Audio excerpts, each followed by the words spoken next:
এখন এইটাই নিয়েছি, দেখো ম্যানুয়াল বুকটা তোমরা একবার।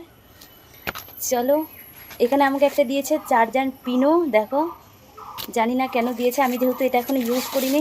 আর এটা কিন্তু ভীষণই বড় হয়, আমার বেশ ভালো লেগেছে।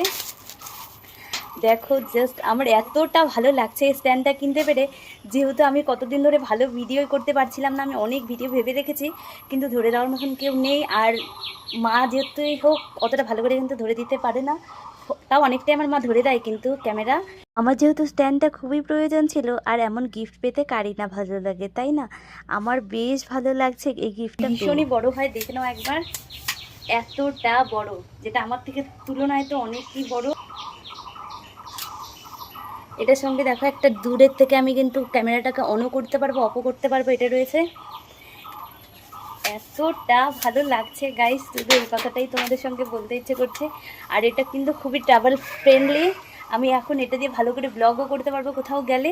তোমাদের এই আমার স্ট্যান্ডটা কেমন লাগলো? আর প্রথমে আমার শুরু হয়েছিল এটা থেকে, কিন্তু এটা থেকে আমি এখন এটাতে পৌঁছতে পেরেছি। আমার কিন্তু এরপরে ইচ্ছে আছে যেটা ফেস ট্র্যাকার ভিডিও স্ট্যান্ডার রয়েছে সেটা কেনার, কিন্তু ওটা একটু যেহেতু প্রাইস বেশি হাই, তাই আমি এখন ওটা কিনিনি, আমি কম দামের মধ্যে এটা কিনেছি।